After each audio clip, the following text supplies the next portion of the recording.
Prier avec Jésus, un itinéraire à ses côtés.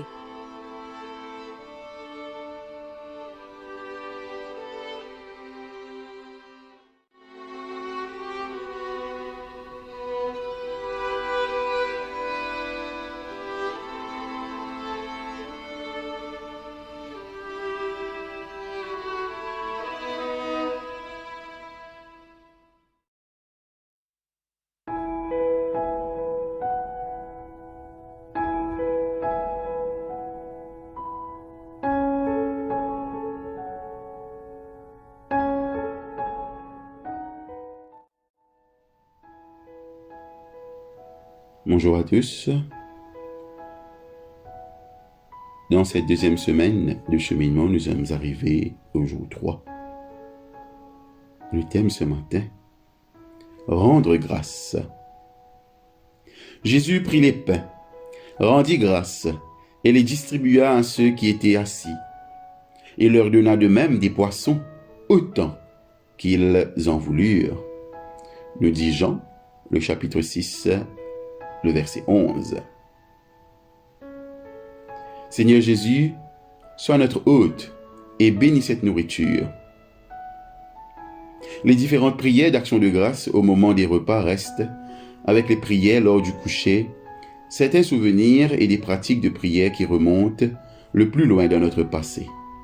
Certes, elles risquent de dégénérer en routine, en paroles que nous prononçons sans y réfléchir. Mais elles sont aussi un rite qui a le pouvoir de rassembler dans un sentiment de gratitude autour de la table. Elles nous font prendre conscience de notre dépendance de Dieu pour la nourriture. Elles replacent dans une perspective équilibrée tout ce qui favorise notre santé, à savoir la nourriture, nos relations humaines et la grâce divine. C'est aussi pour ces raisons que ces prières de reconnaissance sont appelées prières d'action de grâce. Ainsi, rompre le pain à l'église ou dans des abris pour SDF, dans le salon ou dans des camps de réfugiés, sert de signe de matérialisation des dons providentiels de Dieu. Dans Jean chapitre 6, Jésus offre une prière d'action de grâce, même s'il n'y a pas de table dressée ni de fête organisée. La famille ne se limite pas aux personnes attablées. Il n'existe pas de liste d'invités soucieuses d'un bon équilibre entre amis et gens. Une foule suit Jésus. Jean déclare que la foule avait vu les signes qu'il avait opérés sur les malades ailleurs. Elle comptait sans doute des mendiants et des personnes infirmes, d'autres qui ne savaient vraiment plus quoi faire, tellement désespérés qu'ils étaient prêts à s'accrocher à n'importe quel espoir de guérison, de délivrance. Le fait que Jésus soit monté sur la montagne n'a pas découragé ceux qui souhaitaient ou avaient besoin davantage de sa présence et de son aide. Jésus et la foule se sont retrouvés autour d'une table, certes très inhabituelle.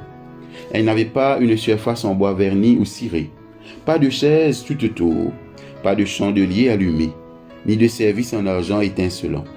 En vérité, la table a la forme de 2 mains d'hommes qui tiennent des pains, les bénit et fait monter une prière humaine de reconnaissance.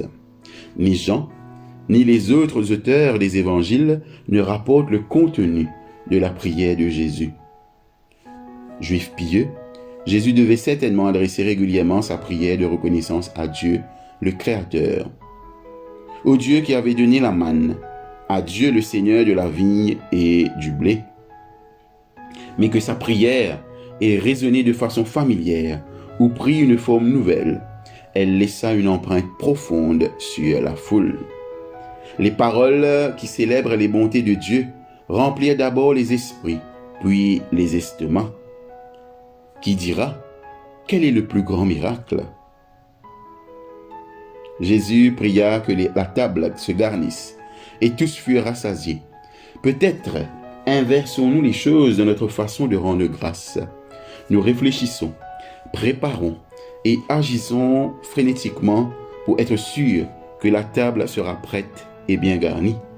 Ensuite seulement, nous offrons à Dieu notre prière d'action de grâce pour que ce que nous voyons et sentons, sachant que nous allons bientôt le toucher et le goûter. La prière de Jésus a créé la table. Le Seigneur a rendu grâce pour ce que le regard le plus naïf aurait à juste titre considéré comme totalement insuffisant pour répondre aux besoins de 5000 hommes. Que signifie pour vous le fait que Jésus ait remercié Dieu avant le don visible de l'abondance? Que signifie pour l'Église le fait que Jésus rende grâce sans que le garde-manger soit préalablement rempli? Les individus et les communautés feraient bien de réfléchir à ces questions. Dans nos sociétés et dans nos églises qui regorgent des biens matériels, nous ne nous asseyons pas devant des tables vides et ne rendons pas grâce quand il nous semble qu'il n'y aura pas assez à manger pour tout le monde. Peut-être nous féliciterons-nous pour le Dieu labeur qui nous permet de garnir nos tables des mets les plus succulents. Et nous imaginons-nous que c'est l'abondance qui suscite ou conditionne les prières de reconnaissance.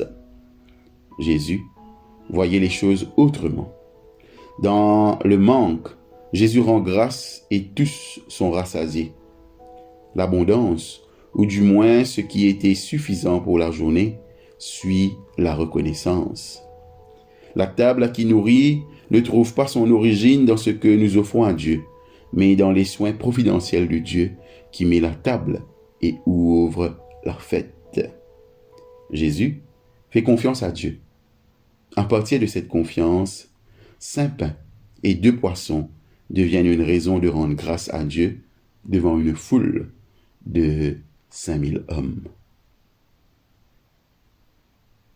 Prions. Donne-nous notre pain de ce jour.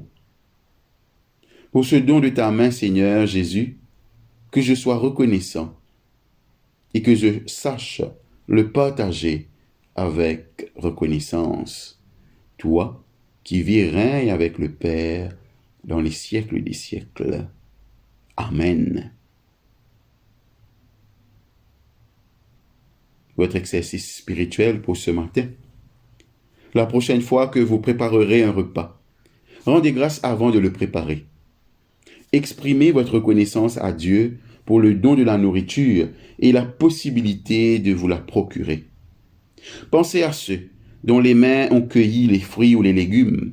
Préparez la viande, cuisez le pain ou confectionnez les boîtes que vous allez ouvrir. En préparant le repas, priez pour ceux qui le partageront avec vous à table.